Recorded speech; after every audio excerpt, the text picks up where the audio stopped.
Setiap ditanya capres dan cawapresnya, jawabannya belum ada arahan Pak Lurah. Siapa ini Pak Lurah? Sedikit-sedikit kok Pak Lurah. Belakangan saya tahu yang dimaksud Pak Lurah ternyata saya. Ya, saya jawab saja, saya bukan lurah. Saya adalah Presiden Republik Indonesia. Jokowi berang tampol Surya Paloh, sindiran semua harus persetujuan Pak Lurah. Langsung dijawab Jokowi. Om Brewok dipermalukan di depan anggota Dewan, auto bengong gigi jari. Ya pidato Presiden baik-baik aja, saya pikir semuanya kan. Bagaimanapun juga Presiden mengikuti seluruh perkembangan dinamika yang ada di tengah-tengah kehidupan kemasyarakatan kita. Tidak ada hal yang luar biasa juga, ya kalau ada ya barangkali perumpamaan, semua pelaporan harus atas perjuangan Pak Lurah, saya pikir hanya sebagai sebuah joke saja. Hai, dengar suara JJ kembali di channel Redaksi Jurnal. Presiden Joko Widodo berang saat mengetahui dirinya disebut sebagai Pak Lurah. Dirinya disebut Pak Lurah oleh Ketua Umum Partai Nasdem Surya Paloh. Menurut Surya Paloh, semua persetujuan mengenai calon presiden dan wakilnya dapat ditentukan oleh Pak Lurah. Seperti dikutip dari tribunnews.com, Jokowi menanggapi sebutan Pak Lurah oleh Surya Paloh tersebut. Ia mengatakan, berdasarkan ketentuan undang-undang, penentu calon presiden dan calon wakil presiden bukan dirinya selaku RI 1 dan tidak juga wewenang Pak Lurah. Jokowi pun menyadari hal tersebut merupakan bagian dari nasib seorang presiden yang dijadikan tameng atau alibi dari para elit politik dalam menentukan langkah politiknya. Ketum Partai Nasdem Surya Paloh menanggapi keluhan Presiden RI tersebut yang kerap disebut sebagai Pak Lurah. Paloh menilai kalau apa yang disampaikan oleh Jokowi hanyalah sebuah candaan. Sekjen Partai Gerindra Ahmad Muzani juga membantah soal restu Pak Lurah atau merujuk ke Presiden Jokowi dalam bergabungnya PAN dan Golkar mendukung pencalonan Prabowo Subianto sebagai capres. Ia mengatakan dalam ranah politik tak bisa menyeret-nyeret seorang presiden untuk terlibat dalam proses pembahasan internal partai politik. Memang wajar jika Jokowi berang dengan pernyataan Surya Paloh. Meskipun Surya Paloh sudah menyebut itu hanya candaan. Tapi jika bercandanya hanya satu sisi saja yang tertawa, berarti itu bukan bercandaan. Lagian sekelas politisi pemimpin partai, kok bisa-bisanya memberi statement nyatut Pak Lurah yang punya konotasi negatif kepada Presiden Jokowi selama ini, yang sering banget digaungkan oposisi. Bullshit kalau itu bercanda. Lagian, Ketum Gerindra Prabowo Subianto juga menyangkal jika Presiden Jokowi cawe-cawe atas dukungan PAN dan Golkar terhadap pencapresannya dalam pemilu 2024. Prabowo mengatakan Jokowi merupakan orang yang sangat demokratis. Menurut Prabowo, Jokowi pasti merestui setiap manuver keputusan parpol. Jadi sudah jelas pindah haluannya Golkar dan PAN ke koalisi Prabowo tanpa instruksi dari Presiden. Dan tentu langsung membantah pernyataan Paloh soal Pak Lurah yang ikut cawe-cawe. Om Brewok ini memang sudah keterlaluan. Ia menuding dan menghembuskan isu negatif pada Presiden. Harusnya Paloh itu tahu diri. Gentleman, masih ada 2 menteri yang bercokol di kabinet Jokowi. Seharusnya sih mereka segera minggat. Karena memang sudah tidak pantas lagi berada di bagian dari kabinet Jokowi. Situasi politik di tingkat elit memang sedemikian rupa peliknya, sehingga Presiden merasa harus melakukan komunikasi di hadapan sidang MPR DPR. Nasdem adalah partai yang terlihat kebelet ingin besar. Mereka mungkin terinspirasi dari PKS. PKS ya, bukan PSK, adalah partai yang mendapat kenaikan suara cukup tajam dari 2014 ke 2019. Perolehan suaranya besar. Mengapa? Karena strategi yang mereka lakukan terbukti efektif. Strategi SARA. Mungkin Surya Paloh tidak sampai hati untuk melakukan itu. Harus diakui memang jiwa nasionalis masih ada di dalam diri Paloh. Tapi masih ada strategi lain yang bisa ia tiru dari PKS. Angkat, perkenalkan, endorse nama-nama calon pemimpin yang tidak terduga dan kemudian menyindir Jokowi dengan sebutan-sebutan khas dari PKS. Tapi sayangnya Paloh salah langkah. Dia tidak ahli. Yang ada oleh Presiden Jokowi dihantam dan dipermalukan di depan anggota dewan lainnya. Ya semoga saja mental Surya Paloh baik-baik saja, gak sampai harus ke rumah sakit jiwa.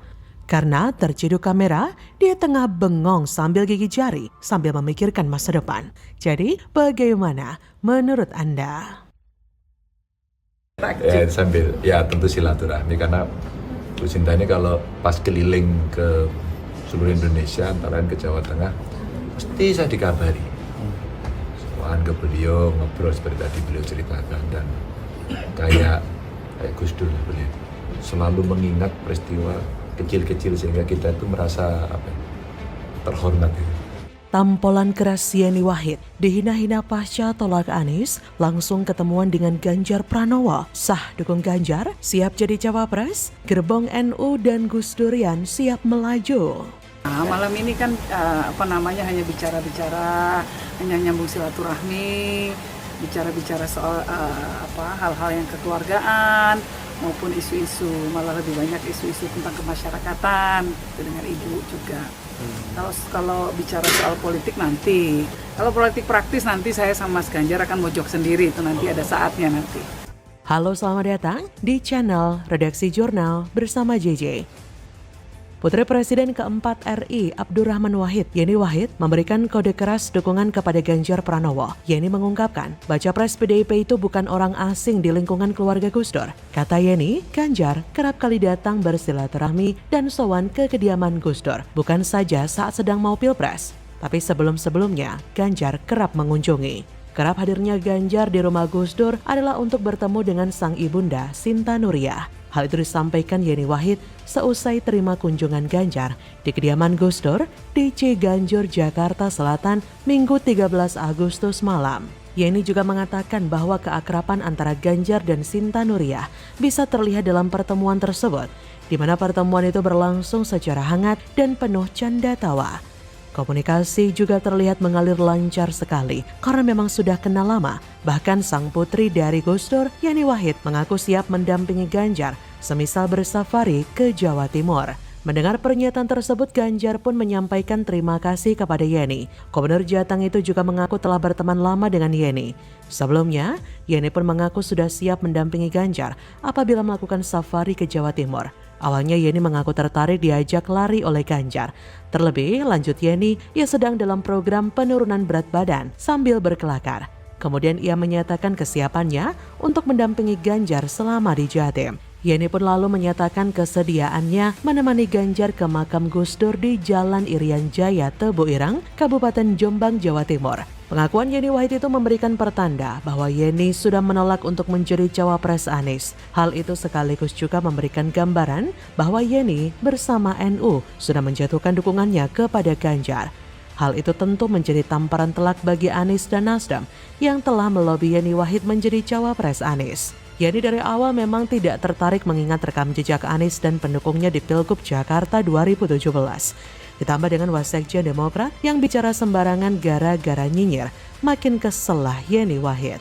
Yeni tidak rugi, yang rugi justru Anies kehilangan pangsa pasar NU yang sangat luar biasa. Biar bagaimanapun koalisi perubahan harus mendapatkan dukungan super besar untuk menang Pilpres. Kalau Anies hanya mengharapkan AHY dan Demokrat, ya game over lah.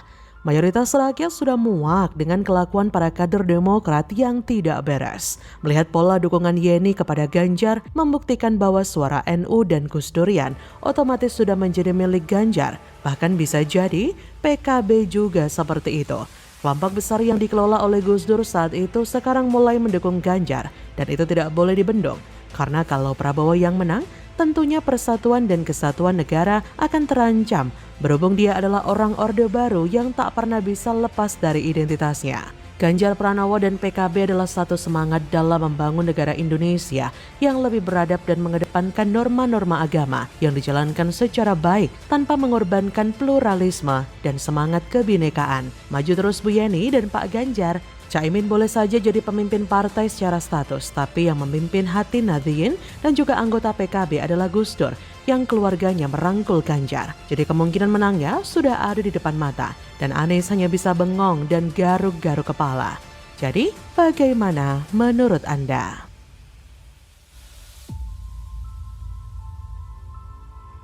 Tetapi sesungguhnya pertemuan Mas Ganjar dengan Mbak Yeni, Ibu Sinta itu bukan pertemuan yang pertama kali.